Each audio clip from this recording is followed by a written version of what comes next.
Welcome to the channel students. तो आज की इस वीडियो में हम एक्सप्लेन करने वाले हैं चैप्टर नंबर 4 केमिकल काइनेटिक्स में से बहुत ही इंपॉर्टेंट एमसीक्यूज जो कि आपके बोर्ड एग्जाम के लिए बहुत ही इंपॉर्टेंट रहने वाले हैं। तो आपको इस वीडियो को अच्छे से ध्यान से सुनना है और सभी एमसीक्यूज में यूज़ होने वाले कॉन्सेप्ट्स को अच्छे से अंडरस्टैंड करना है। ठीक है, तो हमारी सबसे पहली स्टेटमेंट है यहाँ पर, if the concentration is expressed in the terms of mole per litre and time in the second then the units of the rate constant for the first order reaction is. हमें first order reaction के लिए units of rate constants को solve करना है। ठीक है, तो इसके लिए हमें क्या जानकारी होनी चाहिए कि rate is equals to rate constant into the concentration of the reactant raise to power हम रखेंगे 1 because we have the first order reaction. तो रेट की क्या यूनिट्स होती हैं? Rate have always units mole per litre per second. ठीक है, is equals to the K and यहाँ पर है साथ में कॉन्सेंट्रेशन, उसकी यूनिट्स क्या होंगी? मोल पर लीटर। ठीक है, तो अगर ये यूनिट्स हम दूसरी साइड पर डिवाइड करवाएंगे तो ये दोनों सेम टर्म्स हैं। ठीक है, तो यहाँ से ये दोनों टर्म्स हो जाएंगी आपस में सोल आउट। तो यहाँ पर ओनली क्या बचेगा? Second inverse. सो के यूनिट्स क्या बच जाएंगे? Second inverse. ये बात अब आप लोगों ने अच्छे से याद रख लेनी है कि for the first order action the units of the rate constant are the second inverse. ठीक है, तो अगर हमें रेट कांस्टेंट दिया हो तो उसके यूनिट्स हो सेकेंड इनवर्स, देन वहाँ से हमें जानकारी होगी कि रिएक्शन का ऑर्डर है फर्स्ट। ठीक है, ये भी बात आप लोगों ने साथ में ही याद रखनी है। ओके, तो आगे चलते हैं सेकेंड एमसीक्यू पर। इसके बाद है कि half life period of an first order reaction is. आपको फर्स्ट ऑर्डर रिएक्शन के लिए हाफ लाइफ पीरियड के बारे में कुछ बताना है। तो सबसे पहले आपको उसका फॉर्मूला याद होना चाहिए। टी हाफ यानी कि half life is equals to for the first order reaction 0.693 divided by the rate constant. ठीक है, तो यहाँ पर इंपॉर्टेंट क्या है कि half life period for the first order reaction on the rate constant पर ही डिपेंड करेगा। मतलब अगर हम इसका ग्राफ बनाएंगे तो ये हमारे पास से एक स्ट्रेट लाइन बन जाएगा पैरेलल टू एक्स एक्सिस, मतलब कि इसकी जो है वैल्यू वो विद इनिशियल कंसंट्रेशन बिल्कुल नहीं चेंज होगी। ठीक है, तो ये बात आप लोगों ने यहाँ पर याद रखनी है। ओके, तो इसका मतलब हमारा यहाँ पर आंसर क्या होगा कि is directly proportional to the initial concentration, this is not half of the rate constant, this is not same for our reactions, this is also not independent of the initial concentration of the reactants। ठीक है, तो initial concentration of the reactant से ये रहेगी यहाँ पर independent। ठीक है, तो यही हमें यहाँ पर ऑप्शन को सेलेक्ट करना था। ओके, तो ये था हमारा हाफ लाइफ पीरियड के लिए। ठीक है, तो इसके बाद हम आगे चलते हैं। इसके बाद है हमारा थर्ड एमसीक्यू। ठीक है, तो थर्ड एमसीक्यू में हमसे क्या पूछा जाएगा? That is now rate law for the chemical reaction. ठीक है, हमें एक केमिकल रिएक्शन है यहाँ पर बताई गई, तो हमें उसका रेट लॉ बताना है। ठीक है, तो ये रिएक्शन दी गई है और हमें साथ में उसका रेट यहाँ पर दिया हुआ है। Then the rate determining step is, इनमें से कौन सा स्टेप जो होगा वो रेट को डिटरमिन करेगा।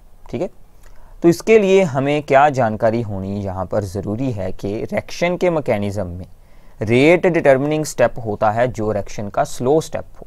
ठीक है, तो ये बात आप लोगों ने हमेशा याद रखनी है कि जो रिएक्शन में स्लो स्टेप होगा वही रेट डिटरमिनिंग स्टेप होगा। तो मतलब यहाँ पर तो है 2NO2Cl, बट हमारा रेट लॉ जो है, रेट लॉ के according rate only depends upon the NO2Cl। ठीक है, तो हमारा रेट ओनली सिर्फ NO2Cl की ही कंसंट्रेशन पर डिपेंड करता है। मतलब जिस स्टेप में सिर्फ यही यूज़ हुआ हो, सिर्फ वहीं से ही हमें रेट ऑफ रिएक्शन मिल सकता है। ठीक है, तो यहाँ पर अब हम देखते हैं, यहाँ पर 2 है इसके आगे, तो ये बिल्कुल नहीं हो सकता। ठीक है, इसमें NO2Cl2 है, ये भी नहीं हो सकता। इसमें ये है बट साथ में Cl भी है, ये भी नहीं हो सकता। ओनली D, क्योंकि D में ओनली NO2Cl है। तो आपको रेट एक्सप्रेशन के अकॉर्डिंग जो जो रिएक्टेंट यूज़ हुए हैं वही स्टेप आपका रेट डिटरमिनिंग स्टेप होगा। मतलब ये रिएक्शन के मैकेनिज्म का स्लो स्टेप होगा। ठीक है, तो ये आप लोगों ने याद रखना है, D is our right answer. ठीक है, तो आगे चलते हैं। Fourth MCQ, now rate constant of the reaction is this one, this is the value of the के। ठीक है, the order of the reaction, तो हमें रिएक्शन का यहाँ पर ऑर्डर सोल्व करना है। ठीक है, तो रिएक्शन का ऑर्डर क्या रहने वाला है। ठीक है, अब हमने इससे पहले मैंने आपको बताया था कि rate is equals to the rate constant into the concentration of the reactant. हमें यहाँ पर ऑर्डर के बारे में अननोन है, तो हम इसकी पावर रख लेते हैं n। ठीक है, तो रेट के यूनिट्स क्या थे, मोल पर लीटर पर सेकेंड। दूसरी साइड पर k और रेक्टेंट के क्या थे, मोल पर लीटर, और ऊपर है रेज़ टू पावर n। अब ये जो टर्म है ये दूसरी साइड पर जाएगी तो डिवाइड होगी इसके साथ। ठीक है, तो ये बन गए k के यूनिट्स, मोल पर लीटर की पावर यहाँ पर थी 1, तो उधर से आई वो हो गई -n, इस साथ में है सेकेंड इनवर्स। ठीक है, अब देखिए जब हम इसको करेंगे सोल्व तो ये बच जाएगा, मोल की पावर कितनी बच जाएगी, 1 - n, और लीटर की पावर बन जाएगी n-1, क्योंकि यहाँ पर -1 के साथ मल्टीप्लाई होगा, और सेकंड की पावर -n रहेगी। अब देखिए मोल की पावर है 1 - n और यहाँ पर मोल की पावर है -2, so therefore 1 - n is equals to -2। हम इन दोनों को इक्वेट कर लेंगे तो यहाँ से आपको n की वैल्यू क्या मिल जाएगी, 3। So therefore reaction is of the third order. तो ऐसे हम इस जनरल फॉर्मूला के साथ किसी भी यहाँ पर किसी भी ऑर्डर के लिए units of the rate constant को सोल्व कर सकते हैं। ठीक है, तो ये बात हमें यहाँ पर याद रखनी है। ओके, तो आगे चलते हैं। For the reaction this one, rate and rate constant is this one, this is the rate and this is the rate constant, and उसके यूनिट्स देखिए सेकेंड इनवर्स है, तो सेकेंड इनवर्स मतलब क्या बन जाएगा, फर्स्ट ऑर्डर। ठीक है, then the concentration of N2O5 at that time will be, तो क्या होगा, रेट इज इक्वल्स टू, हमें ऑर्डर यहां से है पता चला यूनिट्स को देखकर, इनटू कंसंट्रेशन ऑफ द, क्या आएगा यहाँ पर, N2O5। ठीक है, क्योंकि इसका है फर्स्ट ऑर्डर तो इसकी पावर रहेगी ओनली 1। ठीक है, तो जो रेट लॉ होता है वो एक्सपेरिमेंटल डिटरमिन्ड होता है, वो रिएक्शन के कोफिशिएंट से हम बिल्कुल नहीं सोल्व कर सकते। ठीक है, ये बात आप लोगों ने ध्यान में रखनी है। ठीक है,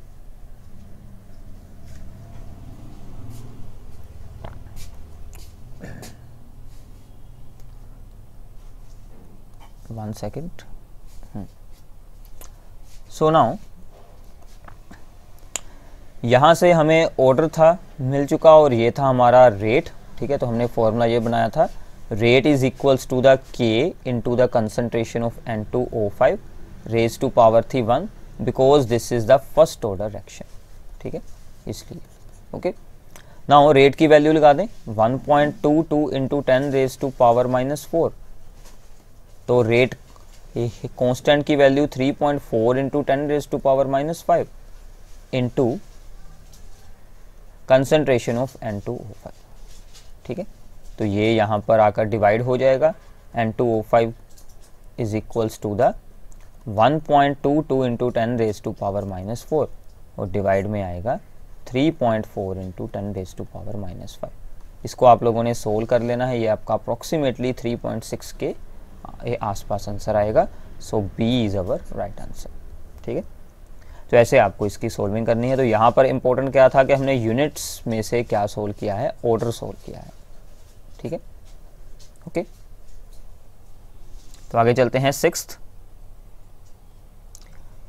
for a zero order reaction, ठीक है, linear plot was obtained for the concentration of reactant versus the time. The slope of this line is equal to, आपको जो यहाँ पर इंटीग्रेटेड रेट इक्वेशंस हैं वो याद होने चाहिए। तो जीरो ऑर्डर के लिए क्या होता है, for zero order integrated rate equation, concentration of the reactant is equals to minus k into t plus यहाँ पर रहेगी initial concentration of the reactant. ठीक है। तो इसको अगर हम यहाँ पर कंपेयर करते हैं y is equals to m x plus c के साथ, ठीक है, तो हमारी स्लोप की वैल्यू बन जाएगी माइनस की, ठीक है। तो इसका जो ग्राफ बनेगा वो कुछ इस तरह से बनेगा, ठीक है।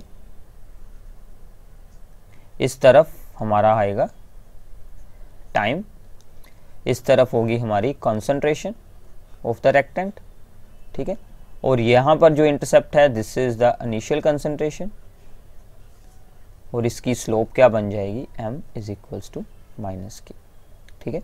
सो यहाँ पर उन्होंने k की जगह पर लिखा है k नोड यानी कि 0 ऑर्डर के लिए, तो ये हमारा आंसर बन जाएगा, ठीक है।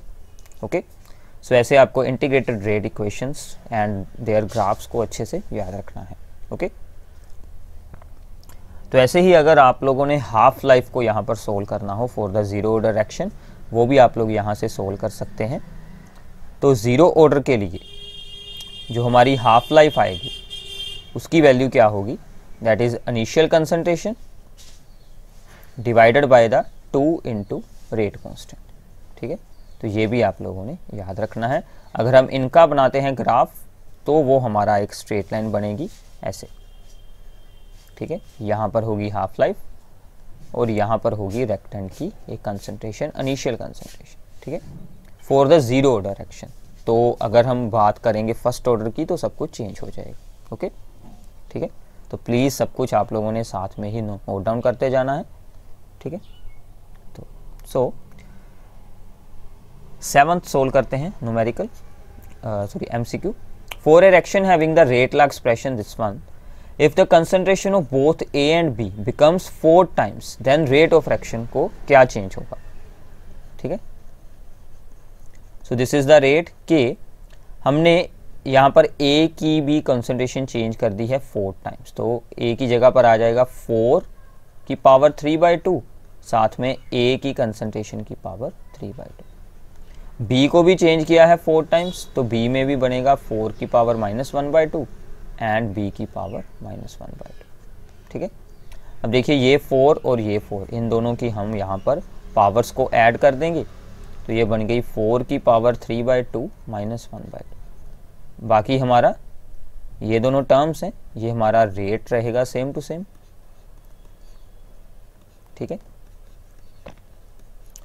तो अब हम सिंपली इसको सोल्व कर देंगे, तो यहाँ पर क्या बचेगी, पावर बच जाएगी, 4 की पावर बन जाएगी यहाँ पर 1, सो 4 टाइम्स द रेट। तो रेट हमारा क्या हो जाएगा, 4 टाइम्स हो जाएगा, ठीक है। सो बिकम्स 4 टाइम्स। ओके, तो ऐसे आपको कोई भी रेट ला और कोई भी यहाँ पर स्टेटमेंट बना सकते हैं, 2 टाइम्स कर सकते हैं, 1/4 कर सकते हैं, आपको सिंपली इनको चेंज कर देना है, ठीक है। ए की जगह पर हमने 4 इंटू ए लिख दिया, अगर किया होता 1/4 तो हम ए की जगह पर a/4 लिख देते, ठीक है। ओके, आगे चलते हैं 8th। In the presence of the catalyst, the heat evolved or absorbed during the reaction। अब देखिए जो हीट चेंज यानी कि जो एंथैल्पी चेंज होता है रिएक्शन में, कैटलिस्ट यूज होने पर भी वो सेम रहता है, सो रिमेन्स अनचेंज्ड।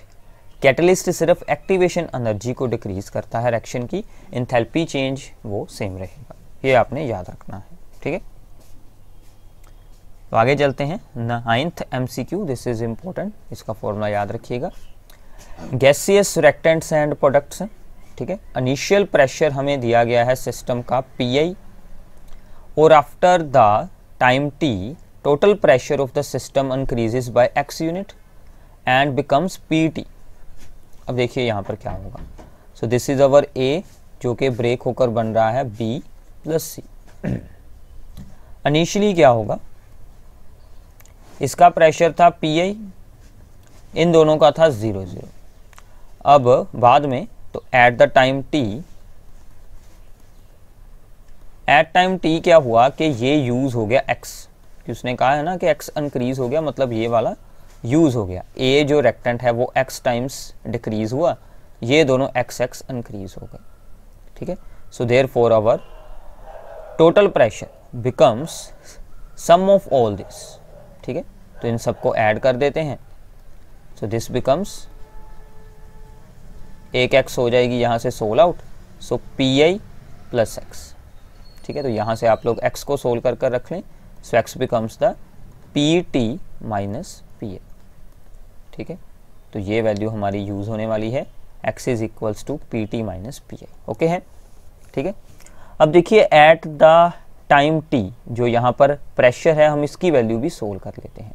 सो pi माइनस x, यहाँ पर x की वैल्यू यूज़ करेंगे ये वाली, ठीक है। तो ये वैल्यू यहाँ पर यूज़ की गई, सो this becomes the pi minus pt plus pa, so this becomes the 2pi minus pt, ठीक है। So this is important term, ठीक है। अब इसका मतलब क्या है कि एट द टाइम t हमारा प्रेशर ये रहेगा, ठीक है। सो मतलब अगर हमारा यहाँ पर इनिशियल जो होती है कंसंट्रेशन, वो अगर हम रख लेते हैं प्रेशर pi, तो एट द टाइम t हमारी जो है कंसंट्रेशन वो क्या रहेगी, 2pi माइनस pt, क्योंकि ये थी कंसंट्रेशन, तो इसकी वैल्यू हमने यहाँ पर अलग से सोल्व कर दी है। So this becomes the 2pi minus pt, ठीक है। तो अब हम जब फॉर्मूला अप्लाई करेंगे, ठीक है, अब जब हम यहाँ पर फॉर्मूला अप्लाई करेंगे टू सोल्व द, जब हम यहाँ पर इंटीग्रेटेड रेट इक्वेशन यूज़ करेंगे for the first order action, तो हमारा क्या एक्सप्रेशन आने वाला है, ठीक है, उसको सोल्व करते हैं। So now k is equals to 2.303 over t log, ऊपर रखते हैं हम यहाँ पर इनिशियल कंसंट्रेशन और डिवाइड में हम रखते हैं ये final concentration eight the time t।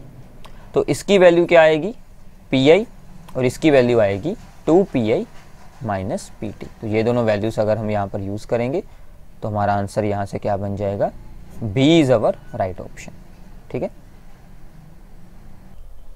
So now इसके बाद है हमारा ये MCQ, a graph of volume of the hydrogen released versus the time for the reaction between zinc and dilute HCl is given in the figure. On the basis of this mark the correct option. हमें correct option देखना है। हमें क्या पूछा गया, average rate, ठीक है, average rate up to the 40 second. तो सभी में सेम चीज़ पूछी गई है, तो इससे अच्छा है हम इसे खुद सोल्व कर कर देख लेते हैं कि कौन सा ऑप्शन यहाँ से सही हो सकता है, ठीक है। तो average rate up to the 40 second, तो 40 सेकेंड बन रहे हैं यहाँ पर, ठीक है। तो देखिए यहाँ पर अगर मैं आपको ग्राफ ध्यान से दिखाऊं तो एक है ये हमारी कर्व, ठीक है। तो ये जो हमारी है कर्व, ये हमारी है मेन कर्व, ठीक है। तो जब हमें एवरेज रेट सोल्व करना है तो हमें इसी कर्व के अकॉर्डिंग ही सोल्व करना है। तो यहाँ पर हो रही है इंटरसेक्शन, इसके सामने है हमारी V3 और यहाँ पर है 40 सेकेंड, ठीक है। अब मतलब एक है volume this one, up to हमने सोल्व करना है 40, मतलब 0 से हम शुरू होंगे। तो क्या आएगा, ऊपर आएगी V3 माइनस वॉल्यूम आएगी 0, ठीक है, और डिवाइड में आएगा 40 माइनस 0, ठीक है। तो आंसर हमारा क्या बन जाएगा, third is our right answer, ठीक है। बस इतना था इसमें मेन काम, okay. So now 11th MCQ में क्या है, सेम हमें है ग्राफ दिया गया, बट इस बार हमें पूछा गया है कि Which of the following option does not show the instantaneous rate of fraction at the 40th second? जब हमें इंस्टेंटेनियस रेट को सोल्व करना हो तो हम स्लोप फाइंड करते हैं, ठीक है। स्लोप ऑफ द टेजेंट हमें सोल्व करनी पड़ती है। तो हमें क्या सोल्व करना पड़ेगा, slope of the tangent at the point जो भी हमें दिया गया है, हमें दिया गया 40th सेकेंड, तो हमें वहाँ पर स्लोप ऑफ द टेजेंट, तो ये है यहाँ पर 40th सेकेंड। तो ये जो है स्ट्रेट लाइन, ये हमारी है यहाँ पर ड्रॉ की गई टेजेंट, ठीक है। तो हमें इसकी स्लोप फाइंड करनी है। इसकी स्लोप देखिए, जो पॉइंट्स इसके ऊपर आएंगे वही से सोल्व होगी, ठीक है। तो सबसे पहला है यहाँ पर V5 माइनस V2, ठीक है। तो V5 इसके ऊपर इंटरसेक्ट हो रहा है और V2 भी इसके ऊपर इंटरसेक्ट हो रहा है, और इन दोनों के कोरिस्पोंडिंग वैल्यूज़ हैं 50 और है 30। तो मतलब सही है ये V5 minus V2 over 50 minus 30, this is right. हमें वो शो करना है जो रॉन्ग होगा, ठीक है। आगे है V4 को देखिए, V4 यहाँ पर इंटरसेक्ट हो रहा है, बट इसका हमें पॉइंट यहाँ पर दिया गया है, ठीक है। इसको मैं एक बार आपको क्लियरली रिप्रेजेंट करता हूँ V4 वाले को, ठीक है। तो अब देखिए यहाँ पर V4 इंटरसेक्ट हो रहा है, बट हमें तो स्ट्रेट लाइन के ऊपर जो इंटरसेक्ट हो रहे हैं उनको देखना था। तो V4 के अकॉर्डिंग तो यहाँ पर होना चाहिए था कुछ टाइम, और साथ में उन्होंने V2 यूज़ किया हुआ है, ये तो सही है, V2 तो आ रहा है। So this means this is wrong, क्योंकि V4 is not on this tangent line. V4 का हमें ये पॉइंट दिया गया है, this is on the curve, so V4 does not represent the instantaneous rate, so this is our right answer. ठीक है, बाकी सभी के सभी स्ट्रेट लाइन में से ही सोल्व किए होंगे, V3 हो गया चाहे V3 - 1 हो गया। ठीक है, ओके, तो ऐसी प्रॉब्लम्स भी आपको पूछी जा सकती हैं। इसके बाद है विच of the following statement is not correct about the order of fraction. ठीक है, order of fraction can be A fractional number, this is right. ठीक है, ऑर्डर हमारा फ्रैक्शन भी हो सकता है। Order of reaction is experimentally determined quantity, ये भी सही है। ऑर्डर ऑफ फ्रैक्शन क्या होता है? ठीक है, हमने रेट ला ऊपर रीड किया है, मान लीजिए ये दिया है हमें rate law, concentration of A raise to power p है और concentration of B raise to power q है, then order is p plus q. ठीक है, ऑर्डर क्या बनेगा? P plus q. Okay, and ये जो दोनों पावर्स होती हैं दीज आर एक्सपेरिमेंटली डिटरमिन्ड, या फिर मैकेनिज्म से पता चलती हैं। Order of reaction is always equal to the sum of the stoichiometric coefficients of the reactants in the balanced chemical equation. ये रॉन्ग है, क्योंकि बैलेंस्ड केमिकल इक्वेशन में से बिल्कुल नहीं, ये हमें एक्सपेरिमेंटली पता चलते हैं, तो हमारा यही आंसर बन जाएगा, क्योंकि हमने यही चूज करनी थी नॉट करेक्ट वाली, तो ये हमारा आंसर बन जाएगा। ओके, तो आगे चलते हैं, 13th MCQ करते हैं। Which of the following statement is correct, इनमें से कौन सी स्टेटमेंट राइट है? The rate of reaction decreases with passage of the time as the concentration of the reactants decreases, this is right, क्योंकि जैसे जैसे रेक्टेंट्स जो हैं वो यूज होते जाते हैं तो हमारा रेट ऑफ फ्रैक्शन वो भी डिक्रीज हो जाता है, क्योंकि रेक्टेंट्स का अमाउंट डिक्रीज होता है, तो इसका मतलब रेट ऑफ फ्रैक्शन भी डिक्रीज होता है, because rate of reaction is directly proportional to the concentration of the reactants, इसलिए। ठीक है, तो बाकी सभी आप लोग खुद रीड कर सकते हैं, दीज आर ऑल रॉन्ग। ठीक है, तो ओनली यही स्टेटमेंट हमारी राइट है, सो हमारा सबसे पहला ही आंसर बन गया। बाकी ऑप्शन अब आप लोगों ने खुद रीड कर देखने हैं। ओके, तो आगे चलते हैं। 14th is very very interesting. Which of the following expression is the correct. ठीक है, तो जब हमें इक्वेशन दी हो, हमें यहाँ पर एवरेज रेट्स को रिप्रेजेंट करना हो, तो उसका रूल क्या होता है? ये है रेक्टेंट, इसके अकॉर्डिंग हम क्या शो करेंगे, जो उसका आगे स्टोइकियोमेट्रिक है कोफिशिएंट, उसको हम लिख लेंगे यहाँ पर रेसिप्रोकल में, और साथ में change in the concentration of the bromide ion divided by the change in time. ठीक है, देन इक्वल्स टू जो दूसरा रेक्टेंट है उसके आगे कोई भी नहीं है stoichiometric coefficient, so BrO3 1 negative divided by the change in time, and equals to this one, इसके लिए क्या करेंगे, -1/6 change in the concentration of the H positive ions. ठीक है, और divided by the change in time. Okay, अब हमें सिर्फ यही दोनों यूज किए गए हैं सभी ऑप्शंस में। ठीक है, तो यहाँ से क्या होगा, जब हम इन दोनों को सोल्व करेंगे, माइनस के साथ सोल्व हो जाएगी ये वाली माइनस, और ये 5 चला जाएगा ऊपर यहाँ पर। ठीक है, तो ये 5 चला जाएगा ऊपर, तो हमारा आंसर देन क्या बन जाएगा, change in the concentration of the bromide ion by change in time. 5 उधर ऊपर चला गया, 5/6 change in the concentration of the H positive ions by change in time. ठीक है, so therefore third is the right option. अगर इनको भी use करना होता तो इनके आगे साइन हमें लगाने हैं plus, because these are the products, क्योंकि ये तो फॉर्म हो रहे हैं इनकी, तो कॉन्सेंट्रेशन डिक्रीज हो रही है, इसलिए हमने इनके आगे साइन क्या यूज किया है, नेगेटिव साइन लगाया है। ठीक है, तो आगे चलते हैं 15th। The rate law for the reaction this one is given by this one. ठीक है, concentration of the reactant B is doubled keeping the concentration of the A constant, then value of the rate constant will be, तो rate constant पर क्या effect होगा, तो याद रखिएगा rate constant is independent of the concentration of the reactants, तो reactants की concentration पर वो बिल्कुल नहीं डिपेंड करेगा, so remains the same। ठीक है, rate constant सेम रहेगा, rate of reaction चेंज हो जाएगा, rate constant वही रहेगा for the given reaction and at the given temperature के साथ ये चेंज होता है, ठीक है। रेट कांस्टेंट किसके साथ चेंज होगा, टेम्परेचर के साथ, ओके। ये बात आप लोगों ने याद रखनी है। इसके बाद है 16th, a first order reaction is 50% completed in this time, so मतलब this is the half life of this reaction, ठीक है। How much time would it take to the 100% completion. तो देखिए जब किसी रिएक्शन की हमारे पास हाफ लाइफ हो, ठीक है, तो उसको 100% कंप्लीट होने के लिए इनफाइनाइट टाइम लगेगा। ऐसा क्यों होता है, मान लीजिए हमारे पास 100 चीज़ है, ठीक है, तो वो पहले हाफ हो गई तो वो बच जाएगी 50, फिर वो हाफ हो गई तो ये बच जाएगी, फिर वो हाफ हो गई तो ये बच जाएगी। वो ज़ीरो नहीं होगी, हाफ हाफ होती रहेगी बट ज़ीरो बिल्कुल नहीं होगी। तो ऐसे हाफ हाफ होते होते वो ज़ीरो को अप्रोच करेगी। एग्जैक्ट ज़ीरो होने के लिए हम क्या अज्यूम करते हैं कि इनफाइनाइट टाइम लगता है। ऑलमोस्ट ज़ीरो वो हो सकती है, बहुत ही जल्द हो सकती है, ऑलमोस्ट ज़ीरो हो जाती है, बट अगर हम एग्जैक्ट करेंगे मतलब वो 100% कंप्लीट हो जाए, उसके लिए हमें क्या यूज़ करना होगा, infinite time, okay. 17th is very very important, ठीक है। इस पर बेस्ड आपको बहुत बार ही प्रॉब्लम्स एग्जाम में पूछी जाती हैं। सो ये हमें दी गई है यहाँ पर एक रिएक्शन, तो इन सभी की initial concentrations at the different amount के अकॉर्डिंग हमें इनिशियल रेट्स दिए गए हैं, हमें रेट ला सोल्व करना है। तो सिंपल सी बात है, सबसे पहले हम इन दोनों को यूज़ करते हैं, ठीक है। तो मान लीजिए हमारा रेट ला है K into concentration of A raise to power हम रख लेते हैं A और concentration of B raise to power B, ठीक है। तो सबसे पहले A की वैल्यू और B की वैल्यू है यहाँ पर 0.30 और B की भी है 0.30, ठीक है।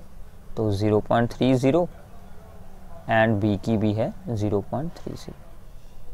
डिवाइड करेंगे ये वाली वैल्यूज सेकंड, तो A की सेम है, ठीक है, वो तो सोल्व हो जाएगी, और B की है 0.60 और इन दोनों को भी डिवाइड कर लेंगे 0.10 ओवर 0.40। तो ये पूरी की पूरी सोल्विंग हो गई, तो ये दोनों क्या बच जाएंगे, 1/2 की पावर यहाँ पर बच जाएगी B और उस तरफ क्या बच जाएगा 1/4। तो यहाँ से हमारी B की वैल्यू क्या आ जाएगी, 2 आ जाएगी, ठीक है।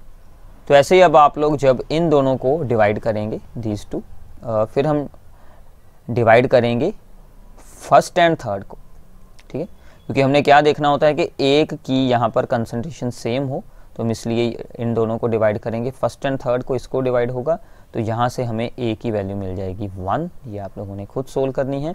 So therefore the concentration of A raise to power बन जाएगी 1 और B बन जाएगी 2, so therefore second is the right answer. बाकी आप यहाँ से रीड कर भी यहाँ से आइडिया लगा सकते थे, क्योंकि हमने A की यहाँ पर कंसंट्रेशन को किया था 2 टाइम्स, तो रेट भी हो गया था 2 टाइम्स, सो देयरफॉर 1 वैल्यू। यहाँ पर हमने B की कंसंट्रेशन को किया था 2 टाइम्स बट रेट हो गया था 4 टाइम्स, तो इसलिए यहाँ पर स्क्वायर कर दिया गया, ठीक है। इतना सा यहाँ पर काम था, ठीक है। तो आगे चलते हैं यहाँ पर 18th, which of the following statement is not correct for the catalyst, ठीक है। It catalyses the forward and backward reaction to the same extent, this is right, ठीक है। थर्ड पढ़ते हैं, it is a substance that does not change the equilibrium constant, this is also right. It provides an alternate mechanism by reducing the activation energy, this is also right, ठीक है। Activation energy reduce करता है, only the second one is wrong, so our answer is 2 कि it alters the delta G, Gibbs energy change को change कर देता है, but this is wrong, Gibbs energy change भी सेम रहती है, ठीक है, इसलिए ओके। इसके बाद हम कुछ यहाँ से असर्शन रीजन की प्रॉब्लम्स को एक्सप्लेन करते हैं, जो कि आपके एग्जाम के लिए बहुत ही इंपॉर्टेंट रहने वाली है। तो सबसे पहला है यहाँ पर असर्शन है कि order of the reaction can be 0 और fractional, this is right. We cannot determine order from the balanced chemical equation, this is also right, but ये इसकी एक्सप्लेनेशन तो बिल्कुल नहीं है। सो क्या होगा, both assertion and reason are the correct but reason does not explain the assertion, so this is the second one, ठीक है। आगे देखते हैं second, order and molecularity are same, order and molecularity are same, this is wrong, ठीक है। order is determined experimentally and molecularity is the sum of the stoichiometric coefficients of the rate determining step. This is right. So इसका मतलब क्या है कि assertion is wrong but reason is correct. So fourth is the answer. ठीक है, okay. तो आगे देखते हैं third one. The molecularity of the reaction this one is appears to be 2. दो मोलिक्यूल्स एक दूसरे के साथ रिएक्ट हो रहे हैं तो मोलिकुलरिटी 2 ही होगी. ये तो हम रिएक्शन के ही स्टोइकियोमेट्रिक कोफिशिएंट से सोल्व कर लेते हैं, हमने ऊपर ही अभी रीड किया है. तो रीजन क्या बता रहा है कि 2 molecules of the reactants are involved in the given elementary reaction. This is right and this explains this one. तो ये इसका ही रीजन है. So answer is 1. ठीक है, ओके. सो 1 में हमें यही बताया गया था कि अगर both are true and reason is the correct explanation for the assertion तो हमें इसे चूज करना था. ठीक है, एक और ऐसा ही है कि यहाँ पर hydrolysis of ester follows the first order kinetics. ठीक है, हाइड्रोलाइसिस में क्या होती है? First order kinetics. This is right. This is a pseudo chemical reaction. ये क्या होती है? ये एक सीडो केमिकल रिएक्शन होती है, सीडो फर्स्ट ऑर्डर रिएक्शन. ठीक है, जिसमें रेट अपीयर होता है कि हाई होगा बट एक्चुअल में वो क्या होता है? लो होता है, फर्स्ट ऑर्डर होता है. क्यों होता है? क्योंकि concentration of water remains nearly constant. क्योंकि वाटर की कॉन्सेंट्रेशन बीच में नियरली कॉन्स्टेंट रहती है. So this is its a reason. So therefore first is the answer, कि ये इसका राइट एक्सप्लेनेशन है. ठीक है, ओके है. इसके अलावा एक और इम्पोर्टेंट यहाँ पर बात है, वो मैं आपको बता देता हूँ. ठीक है, कि उसके बारे में याद रखना बहुत ही इंपॉर्टेंट है कि जो हमारी फर्स्ट ऑर्डर रिएक्शन होती है, ठीक है, उसके लिए जो इंटीग्रेटेड रेट इक्वेशन होती है वो हमारी क्या बनती है? log of r is equals to minus के upon 2.303 into t plus log r naught. ठीक है, या फिर हम इसे ऐसे भी लिख सकते हैं, natural log of r is equals to the minus K into T, फिर ये यहाँ से हट जाएगा, plus natural log of the r. तो इनके भी ग्राफ्स आपको एग्जाम में बहुत बार ही पूछे जाते हैं, वो भी आप लोगों ने एक बार खुद बनाकर ज़रूर देखने हैं. ठीक है,